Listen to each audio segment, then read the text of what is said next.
Hi, good morning everyone. My name is Jessa and I'm now sharing you our problems na encounter na namo for the past years hangtod karon. Sorry jud kaayo guys kung wala namang gigali ko kapanudlay no.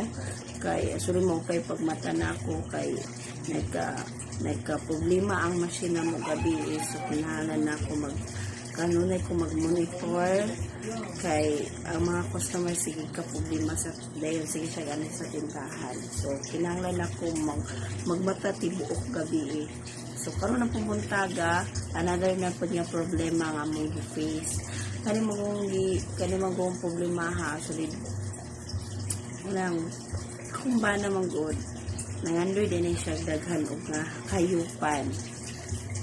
Nakaroon pa niyan gikuan ba karoon pa niya gisugdan or last year pa niya gisugdan niya iyang i-fulfill yung dreams niya mahimo siyang farmers ba or saya ang gusto kay daghan kay siya gibuhi nga mga hayop niya tungod guro sa kagamay sa space sa muadinhin buhian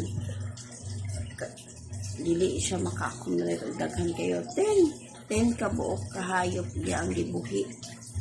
So every month nagsige siya palit sige po siya kamatyan. So nagkuan ko ba kay isayangan ko bitaw siyang kwarta noon niya mo po ng kwarta dili mo po akong kwarta pero sayang manggod niya every month na lang siya nagapalit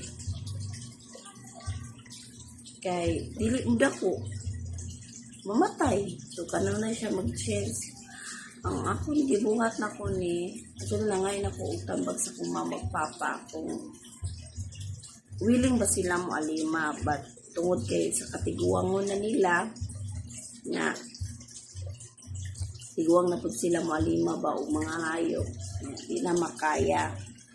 So, karon ako na yung gibuhat, kay basi na ay willing mo alima din taga Cebu, or mga taga-kuan, taga Mindanao, pwede naman nato ipakargo ang hayop niya. Para ba, dili na ko masayangan niya, dagang mamatay. Kay sayang manggod nga, luoy sad ba, o mamatyan ba. Sayang. Hilas dibi nga, tao gali, sayot na ba, diba? So, muna siya nga, ako lang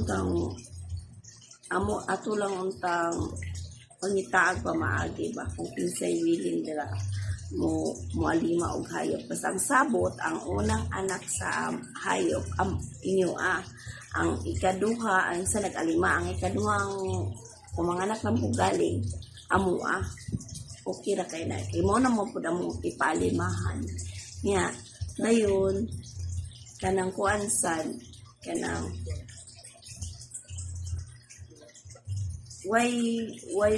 kung once na ninyo ang hayop ampiyan po ninyo no kay para po managhan siya ba wala na to sabot unya karon ang kisa man to mangutana kung unsa nga klase nga hayop akong gimin kanina siya guys ako na siya itulo ninyo kani nga hayop ako ang gimin kay kana siya guys kinsay willing mo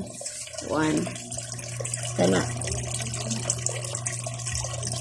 ang hayop guys isda kay nakamatamig ganihang muntag pating basaa sa mo ang kusina